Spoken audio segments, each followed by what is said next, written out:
सभी किसान भाइयों को कृषक का हार्दिक नमस्कार। आज हम लोग सब्जी मटर की उन्नत खेती के बारे में जो है चर्चा करेंगे। जैसा कि आप लोग देख रहे हैं कि हमारे बीच में डॉक्टर दिनेश चंद मौर्य जी उपस्थित हैं, जो कि हमें सब्जी मटर की उन्नत खेती के बारे में बताएंगे।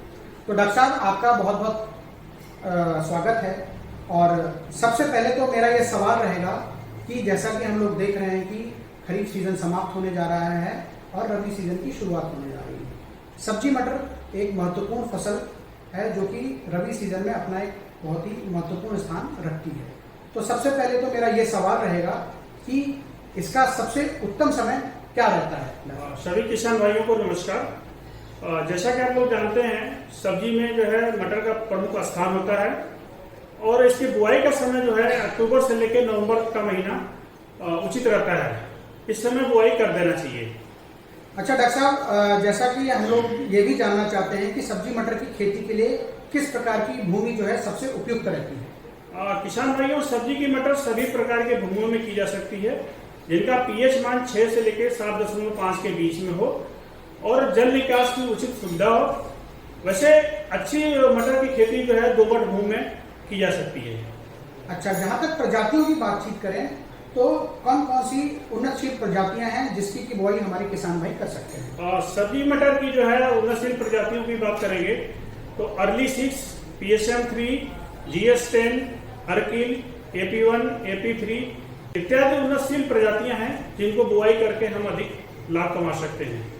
प्रति एकड़ बीज दर की अगर हम बात करें तो अगेती प्रजातियों के लिए क्या बीज दर रहेगी डॉक्टर साहब, और जो हमारी मध्यम व पछेती प्रजातियां हैं उसके लिए प्रति एकड़ क्या बीज दर रहनी चाहिए? मटर की बुआई के लिए है अगेती प्रजातियां जो हैं उनके लिए 60 किलोग्राम और पछेती प्रजातियों के लिए 40 किलोग्राम बीज प्रति एकड़ आवश्यकता पड़ती है।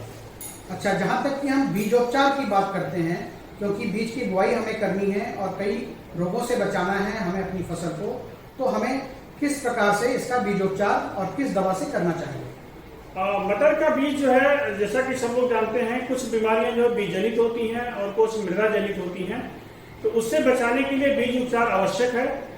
बीज उपचार के लिए जो है कार्बेंडाजिम प्लस मैंगोजेब का कॉम्बिनेशन आता है। 3 ग्राम दवा प्रति किलोग्राम बीज की दर से उपचारित करना चाहिए। अच्छा डॉक्टर साहब, राइजोबियम कल्चर का बड़ा ही महत्व है, तो अगर हम राइजोबियम कल्चर की बात करें तो इससे हम कैसे बीजोपचार में हमारे लिए सहायक हो सकता है और इसका हमें क्या फायदा मिलने वाला है? जैसा कि सभी लोग जानते हैं कि मटर की फसल जो है दलहनी फसलों में आती है और जितनी भी दलहनी फसलें होती हैं उसके जड़ों में जो है छोटी छोटी गांठें ग्रंथियां पाई जाती हैं, जो कि वायुमंडल की नाइट्रोजन को जो है जमीन में इकट्ठा करके पौधे को उपलब्ध कराती हैं। तो जो राइजोबियम कल्चर है उसका प्रयोग करने से जो है मृदा जो पौधे में छोटी छोटी ग्रंथियां हैं उनकी संख्या बढ़ जाती है और पौधों में ग्रंथियां जितनी ही ज्यादा होगी जड़ों में, उतना ही वायुमंडल की नाइट्रोजन अधिक से अधिक मात्रा में इकट्ठा करेंगी। इसलिए किसान भाइयों को राइजोबियम कल्चर से जो है उपचारित करना चाहिए।